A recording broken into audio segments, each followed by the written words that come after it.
बिस्मिल्लाहिर्रहमानिर्रहीम। अस्सलाम वालेकुम students. Unit number 4 MDCAT के सिलसिले में हमने स्टार्ट किया ट्रांसपोर्ट इन मैन, और इसमें लास्ट जो हमने डिस्कस किया था that is pumping device, human heart के मुताबिक डिस्कस किया था लास्ट टाइम। अब उसके बाद हमने आगे चलना है, इसी से रिलेटेड कुछ टॉपिक्स हैं जिन्हें हमने डिस्कस करना है, जिसमें सबसे पहले हम देखेंगे कार्डियक साइकिल क्या होता है, और फिर कार्डियक साइकिल के बाद हमें आगे चलना होगा, फिर देखेंगे excitation and contraction of heart, यानी इसमें आपने कंडक्टिंग सिस्टम को डिस्कस करना होगा, और फिर उसके बाद हमें इलेक्ट्रोकार्डियोग्राफ के मुतालिक जो बेसिक इन्फॉर्मेशन है वो आपस में शेयर करनी है कि उससे मुतालिक के क्या क्या इम्पोर्टेंट उसमें जो पॉइंट्स हैं जो कि हमें एमसीक्यूज़ पॉइंट ऑफ व्यू से देखने। तो सबसे पहले स्टूडेंट्स आज हम स्टार्ट करेंगे cardiac cycle. The cardiac cycle, हमने इसे सबसे पहले डिफाइन करना है कि कार्डियक साइकिल होता क्या है। इसको हम सबसे पहले क्या करेंगे, इसको हमें डिफाइन करना है। It is the sequence of events, it is the sequence of events, ये सीक्वेंस ऑफ इवेंट्स होता है which takes place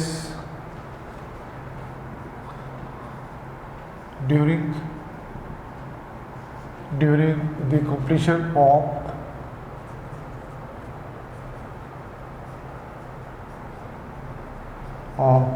one heart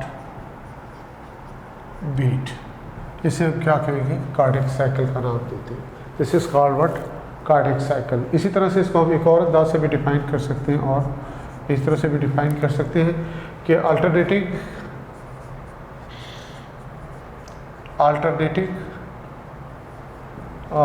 relaxation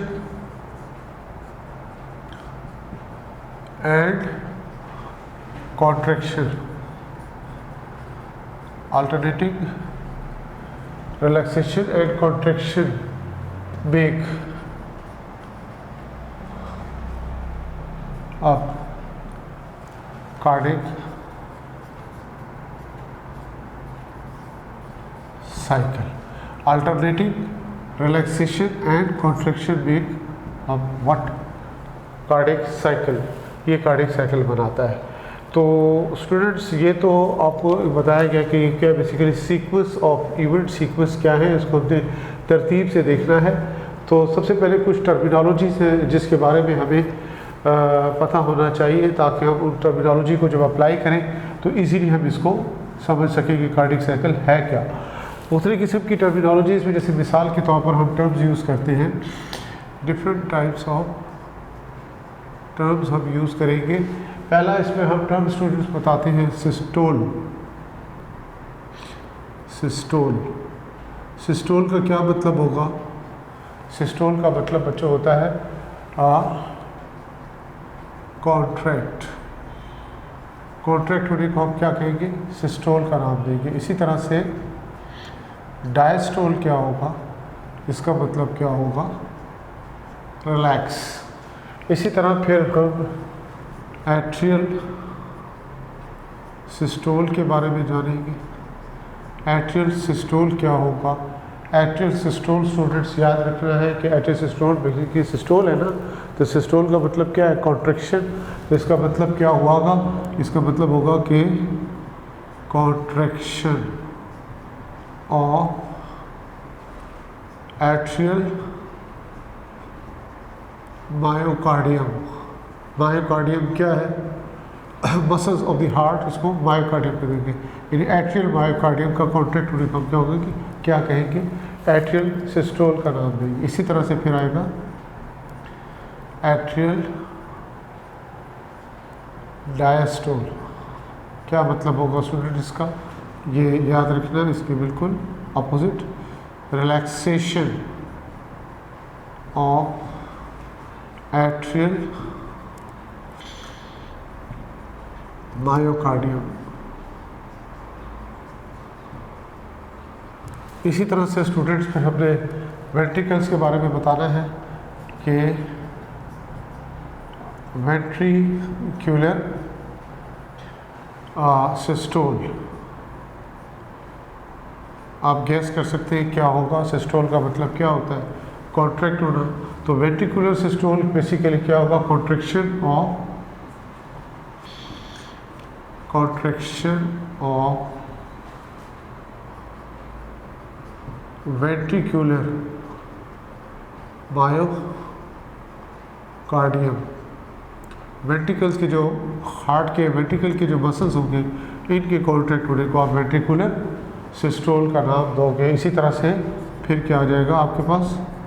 ventricular diastole. इसका क्या मतलब होगा?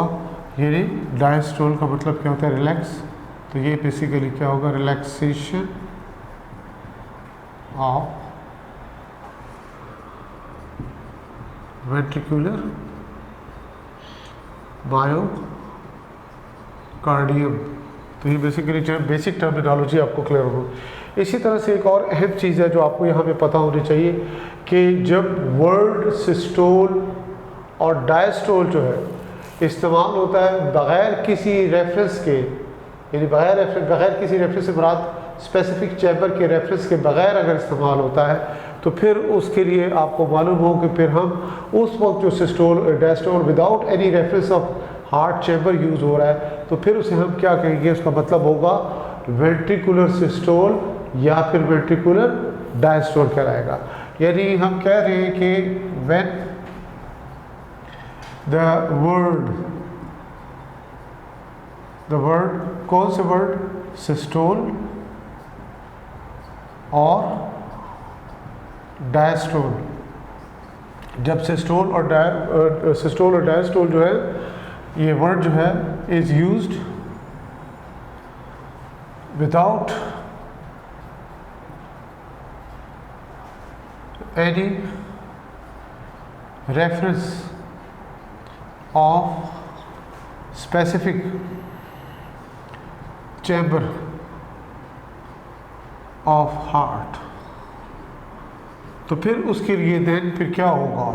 आपको मालूम हो कि इसका मतलब होगा कि इट मीन्स वेंट्रिकुलर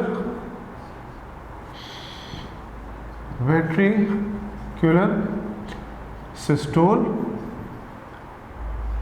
और डायस्टोल। वेंट्रिकुलर डायस्टोल यानी वेंट्रिकुलर सिस्टोल भी हो सकता है, वेंट्रिकुलर डायस्टोल भी हो सकता है। किस सूरत में? जब हम किसी स्पेसिफिक, ये देखिए मैं इसको पॉइंट आउट कर रहा हूँ कि विदाउट एनी रेफरेंस, किसी रेफरेंस के बगैर आप क्या यूज़ कर रहे हो? सिस्टोल और डायस्टोल का वर्ड। जैसे आप कहते हैं ना सिस्टोलिक ब्लड प्रेशर का टॉपिक आप आगे चलकर डिस्कस करते हैं उसमें हम कि सिस्टोलिक प्रेशर होता है, दूसरा क्या होता है? डायस्टोलिक प्रेशर होता है। तो आप प्रेशर बेसिकली वेंट्रिकल कॉन्ट्रैक्ट होना और वेंट्रिकल का रिलैक्स होना उसमें मेनली आएगा, जिसको आप सिस्टोलिक प्रेशर और डायस्टोलिक, क्योंकि वहाँ पे आप सिस्टोलिक प्रेशर वर्ड यूज़ कर रहे हो, हार्ट के चैम्बर्स का वर्ड यूज़ नहीं कर रहे। लेकिन इसी तरह से डायस्टोल का इसीलिए हार्ट के चैम्बर्स की बात नहीं कर रहे। तो इसलिए याद रखना है कि जब वर्ड सिस्टोल और diastole is used without any reference to specific chamber तो फिर उसके लिए हम मेनली हमारे माइंड में क्या होना चाहिए? वेंट्रिकुलर सिस्टोल या वेंट्रिकुलर डायस्टोल की बात हो रही है। तो अब इसमें देखें कि जो हार्ट बीट है, जो कि अभी हमने बताया था कि व्हाट इज़ कार्डियक साइकिल, के completion of one heart beat को हमने क्या नाम दिया था? That is called cardiac cycle. इसमें 3 क्या होती हैं? डिस्टिंक्ट फेजेस होती हैं, वो हमने सिस्टमेटिकली देखनी है ताकि हमें आइडिया हो कि किस तरह से ये सीक्वेंस चलता है और कितने वक्त में ये एक हार्ट बीट यानी एक कार्डियक साइकिल कंप्लीट होता है। ये स्टूडेंट्स कार्डियक साइकिल में हमें बताना है कि heart beat involves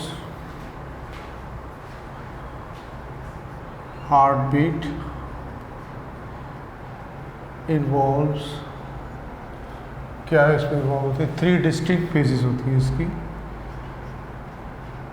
3 distinct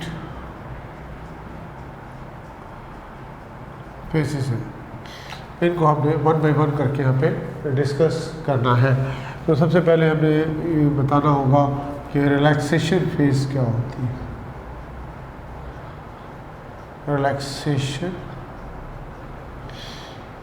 phase, तो रिलैक्सेशन फेज को आप टेक्निकली क्या कहते हो, अभी आपको बताया गया था, डायस्टोल। ये रिलैक्सेशन फेज कहलाती है। अब इसमें क्या क्या चीज़ें हमें चेंजेस जो ऑब्ज़र्व करेंगे वो हमने सिस्टमेटिकली देखना होगा। कि सबसे पहले हमें बात करनी है कि deoxygenated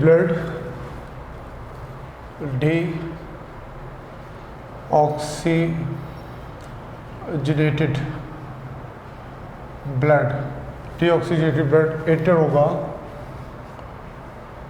enters right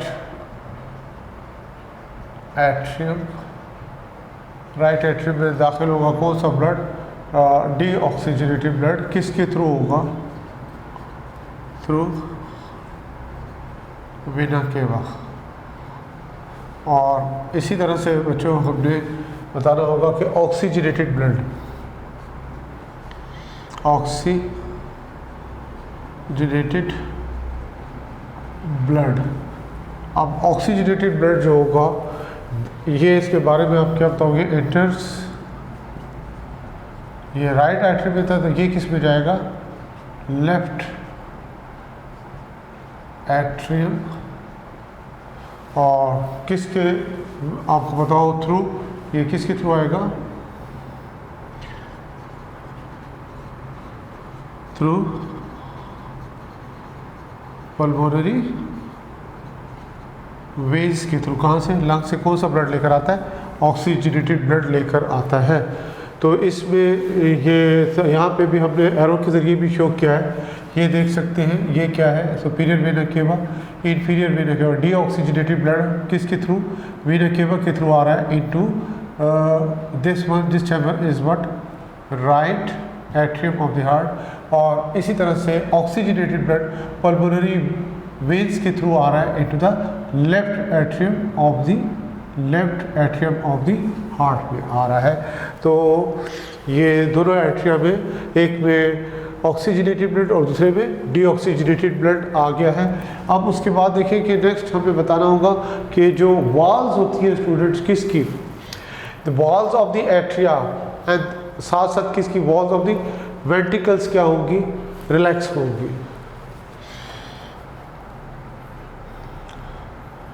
the walls of atria, atrium mean both right and left, atrium की बात हो रही है, and that of ventricles, walls होगी atrium की और ventricles की क्या होगी स्टूडेंट्स? रिलैक्स्ड। ये क्या होगी? रिलैक्स्ड हो जाएगी। इसी तरह देखिए कि जैसे ही हम कहते हैं एट्रिया फिल्ड होता है with blood, as atria filled with blood, जैसे एट्रिया फिल्ड होंगे किससे? ब्लड से, दे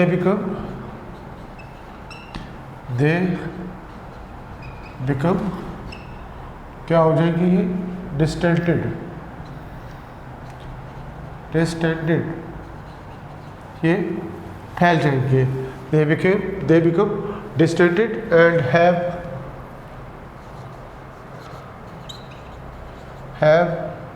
more pressure,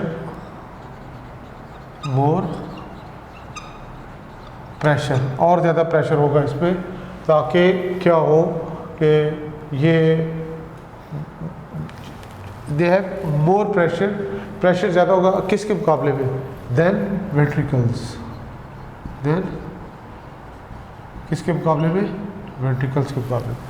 walls of the atria that are and that of the ventricles दोनों क्या होंगे? रिलैक्स होंगे।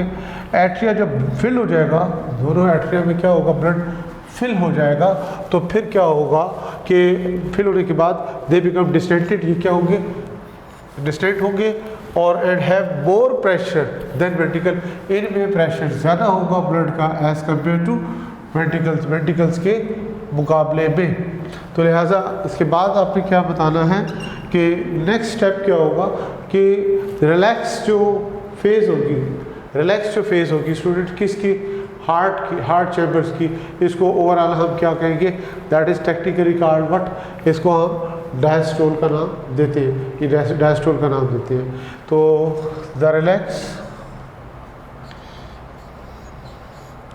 फेज ऑफ हार्ट, इसको टेक्निकली क्या कहेंगे, डायस्टोल का नाम देते हैं। This is technically called what, diastole का नाम देंगे।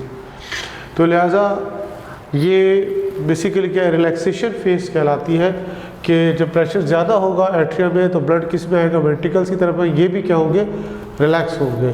तो लिहाजा चारों चैम्बर रिलैक्स है, तो हम इसकी रिवर्ट के साथ हार्ट रिलैक्स्ड, और इसके रिजल्ट के तौर पर कौन से वेल्व ओपन हो रहे हैं ये भी देख सकते हैं आप।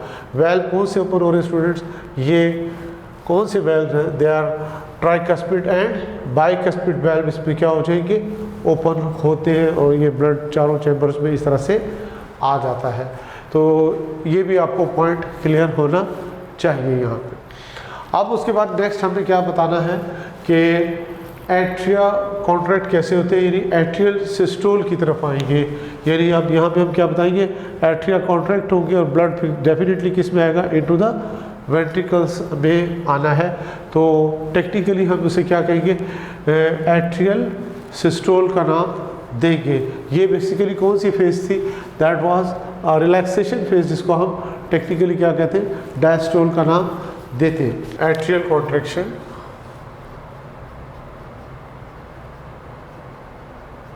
एट्रियल कॉन्ट्रैक्शन, और टेक्निकली से क्या कहेंगे,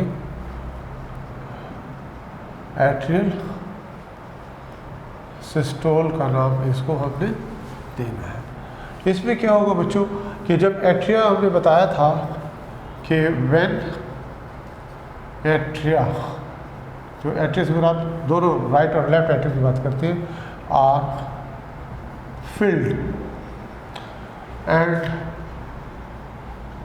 डिस्टेंडेड, फिल्ड भी हो जाएंगे और क्या होंगे, डिस्टेंडेड होंगे, किससे, विद ब्लड। तो नतीजा क्या होगा, ये बैक पक्ष दोनों है ना, दो है, राइट और लेफ्ट एट्रियम, साइमल्टेनियसली ये क्या होंगे, field and distended with blood simultaneously. फिर क्या करेंगे, कॉन्ट्रैक्ट, साइमल्टेनियसली कॉन्ट्रैक्ट होंगे। दिस इज कॉल्ड,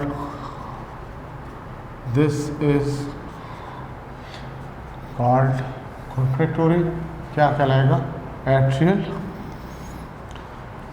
सिस्टोल का नाम देंगे। This is called atrial systole. जब एट्रिया जो होंगे फिल्ड भी हो जाएगी और डिस्टेंडेड हो जाएगी विद ब्लड, बैक वक्त कॉन्ट्रैक्ट होंगे और इसे हम एट्रियल सिस्टोल का नाम देंगे। तो इसमें याद रखना स्टूडेंट्स कि ये जो ब्लड होगा, ब्लड कहाँ से गुजरेगा, द ब्लड कहाँ से गुजरेगा, पासिस थ्रू कौन कौन से वेल्व हमने बताए थे अभी इसमें आपको पता हो।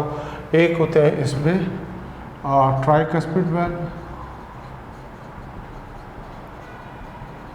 एंड दूसरा कौन सा होता है इसमें, बाइकस्पिड वेल्व।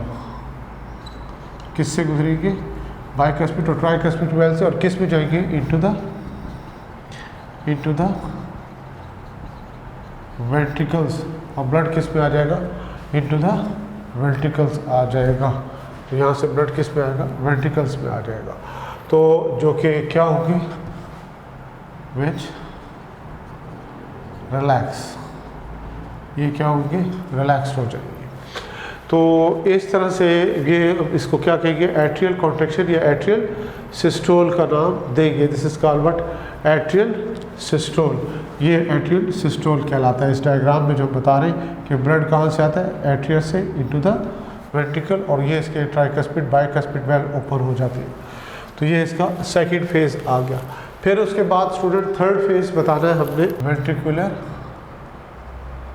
कॉन्ट्रैक्शन के बारे में बताएंगे। वेंट्रिकुलर कॉन्ट्रैक्शन को टेक्निकली क्या कहेंगे? वेंट्रिकुलर सिस्टोल का नाम देंगे। टेक्निकली क्या कहलाएगा? Ventricular systole. अब बताना है हमने कि व्हेन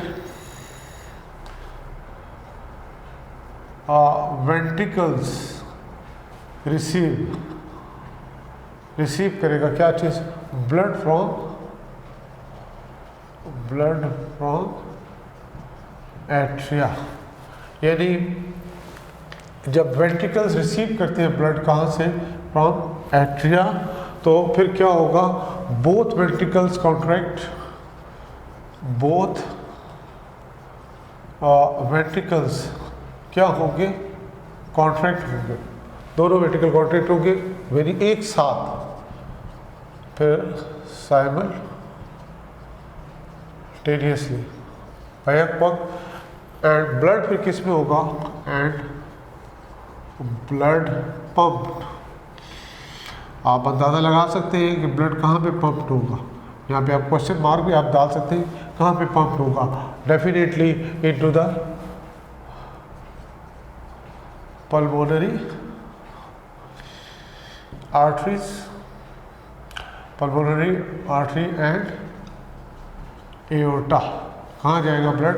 ये देख सकते हैं कि वेंट्रिकल जब कॉन्ट्रैक्ट हो रहे हैं तो ये सेमिल्यूनर वेल्व क्या हो जाते हैं? ओपन। सेमिल्यूनर वेल्व कहाँ पे? एक है एओर्टा की तरफ, एओर्टिक सेमिल्यूनर वेल्व। दूसरा कहाँ पे होता है? ये पल्मोनरी ट्रंक, जिसको हम कहते हैं पल्मोनरी क्या होती है? आर्टरी होती है। यहाँ पे होता है पल्मोनरी सेमिल्यूनर वेल्व और ये एओर्टिक सेमिल्यूनर। ये क्या होंगे? ओपन हो जाएंगे और फिर ब्लड लंग्स की तरफ और किधर? All parts of the body जाएगा। ये वेंट्रिकल कॉन्ट्रैक्ट होने को हम क्या कहते हैं? ये वेंट्रिकल जो कॉन्ट्रैक्ट हो रहा है इसे हम क्या कहते हैं? That is called ventricular systole का नाम देते हैं। This is technically called ventricular systole का नाम देते हैं। अब इसमें आपको एक अहम चीज़ जो हार्ट की साउंड्स होते हैं उसका भी साथ साथ आपको पता होना चाहिए कि हार्ट की साउंड्स क्या होती है। यानी जब हम बताते हैं T for try, C for cuspid and V for what? Valve. Try cuspid valve हो गया, और दूसरा हम क्या बताते हैं? बाय कस्पिड वेल्व, जिसको आप माइट्रल वेल्व भी कहते हैं। ये दोनों वेल्व जब ये क्लोज होते हैं, क्लोज हो जाते हैं, तो याद रखिएगा तो फिर क्या होगा? कौन सी साउंड आएगी? लब साउंड। इसको लब भी पढ़ते हैं, इसको लुब भी पढ़ते हैं। ये lub sound is made, sound is made. आप देखते हैं कब होती है? जब ट्राइकस्पिड और बाइकस्पिड वेल्व यानी इनपुट वेल्व जिसको हम कहते हैं ये क्लोज होते हैं और लब साउंड आपको ये सुनाई देती है। इसी तरह वेंट्रिकल्स के बारे में पता हो कि वेंट्रिकल सिस्टोल जब एंड होगा, वेंट्रिकुलर सिस्टोल ये क्या होगा? एंड्स होगा, एंड्स हो जाएगा। तो फिर वेंट्रिकल फिर क्या होंगे उसके बाद? नेक्स्ट बताओगे कि द वेंट्रिकल्स रिलैक्स होंगे। वेंट्रिकल जब रिलैक्स होंगे स्टूडेंट्स, यानी वेंट्रिकल जब रिलैक्स होंगे तो फिर क्या होगा? एट द सेम टाइम वही जो हम बताएंगे कौन से वेल्व हैं? Semi lunar valve. Semi lunar valve कौन कौन से हैं? एक पल्मोनरी सेमिल्यूनर वेल्व है और दूसरा कौन सा है? Aortic semilunar. At the base कहाँ पे होती है? At the base of pulmonary artery and और कहाँ पे होंगे? एओर्टा। इनके बेस पे होते हैं। ये क्या हो जाएंगे? क्लोज, ये बंद हो जाएंगे।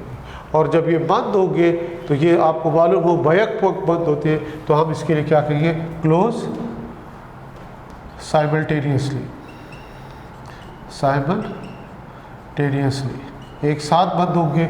और फिर क्या होगा? कौन सी साउंड होगी? डब साउंड, डब साउंड भी कहते हैं इसको। ये साउंड इज मेड, तो डब साउंड यहाँ पे बनेगी। तो इस तरह ये भी आपको क्लियर होना चाहिए कि वेंट्रिकुलर कॉन्ट्रैक्शन में हमने क्या बताया कि when ventricles receive blood from atria both ventricles contract, दोनों वेंट्रिकल क्या होंगे, कॉन्ट्रैक्ट होंगे, दोनों वेंट्रिकल कॉन्ट्रैक्ट होंगे और फिर उसके बाद ये ब्लड जो होगा पंप किस में जाएगा, ये आप देख सकते हैं एओर्टा की तरफ और फिर पल्मोनरी ट्रंक की तरफ जा रहा है। और फिर इस वक्त क्या होगा कि सेमिनुलर वॉल्व जो होगी at the base of pulmonary artery and pulmonary aorta जो होगी ये क्लोज हो जाएंगे साइमल्टेनियस और डब साउंड इसमें होगी। यानी जब ट्राइकस्पिड बाइकस्पिड क्लोज होते हैं तो साउंड कौन सी प्रोड्यूस होती है, दैट इज लब साउंड, और डब साउंड का प्रोड्यूस होगी जब सेमिनुलर वैल्व्स होगी ये क्लोज होते हैं। तो लिहाजा ये साउंड आप किस तरह से आप फील कर सकते हैं, आपको पता हो कि ये स्टेथोस्कोप हम यूज़ करते हैं और स्टेथोस्कोप की मदद से ये साउंड को आप इस तरह से आइडेंटिफाई कर सकते हैं। एक कंप्लीट हार्ट साइकिल जो होता है इसमें क्या होता है, एक सिस्टोल और एक डायस्टोल होता है, एक सिस्टोल और एक डायस्टोल होता है किसमें, वन कंप्लीट हार्ट साइकिल में। और इसका दौरानिया कितना होता है, ड्यूरेशन कितना होता है, याद रखिएगा 0.8 सेकंड्स, ये इसका ड्यूरेशन होता है। और अगर हम किसी भी पर्सन की लाइफ स्पैन की बात करें, इन वंस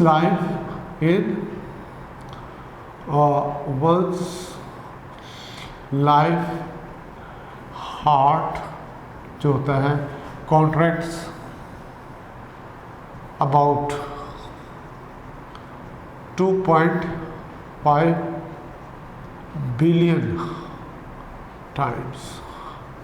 यानी किसी भी एक नॉर्मल हेल्दी पर्सन की लाइफ में ये हार्ट कॉन्ट्रैक्ट्स कितनी मरतबा होता है, 2.5 बिलियन टाइम्स। ये एक एस्टिमेटेड डाटा इंफॉर्मेशन है जो आपको क्लियर होनी चाहिए। तो स्टूडेंट्स अब ये आपको टाइमिंग के बारे में भी क्लियर होना चाहिए कि ये जो रिलैक्सेशन फेज़ हमने बताई थी इसको कितना टाइम लगता है, 0.4 सेकेंड का इसमें आप रेफरेंस देते हो, ये इधर से आप कैलकुलेट कर सकते हो। फिर उसके बाद इसमें आप नेक्स्ट किसका बताते हो, एट्रियल कॉन्ट्रैक्शन की बात करते हो। जब से एट्रिया कॉन्ट्रैक्ट होते हैं तो इसमें टाइम कितना लगता है, ये देख सकते हैं 0.1 सेकेंड का ड्यूरेशन लगता है। फिर उसके बाद जब वेंट्रिकल कॉन्ट्रैक्ट हो रही है यानी वेंट्रिकुलर सिस्टोल हो रहा है, इसमें टाइम ड्यूरेशन कितना लगता है, 0.3 सेकेंड लगता है। तो आप इसको कैलकुलेट कर सकते हैं, 0.4 सेकेंड, 0.1 सेकेंड, 0.3 सेकेंड, तो कितना बन जाएगा, that is almost equal to 0.8 second से होता है। ये एक कार्डियक साइकिल जो होता है ये इसका ड्यूरेशन है, इसको हम क्या कहते हैं, वन कंप्लीट हार्ट साइकिल, इसमें जिसमें एक सिस्टोल और एक डायस्टोल शामिल है, ये 0.8 सेकेंड लेता है। ये इसी से आप हार्ट बीट की जो कैलकुलेशंस करते हो नॉर्मल हेल्दी पर्सन में, हम कहते हैं ना 72 बीट पर मिनट, तो आप इसको देख सकते हैं कि 72 पर मिनट 72 टाइम्स पर मिनट है ना, तो आप इसको कैलकुलेट कर सकते हो कि इसको 1 मिनट से इसको डिवाइड कर दें, 1 मिनट पे कितने सेकंड्स होते हैं, 60 सेकंड्स होते हैं। तो इस हिसाब से भी आप कैलकुलेट करोगे तो आपको यही फिगर मिल जाएगा जो हमने बताया है। तो लिहाजा यहाँ तक बच्चों क्या था, ये कार्डियक साइकिल। अब हमें एक स्टेप और आगे जाना है और हम क्या डिस्कस करेंगे इसके बाद, इसमें ख़ास तौर पर कंडक्टिंग सिस्टम क्या होता है। कंडक्टिंग सिस्टम से मुराद कि हार्ट एक्साइटेशन और कॉन्ट्रैक्शन किस तरह से होती है, ये अब हमने इसको डिटेल से देखना है।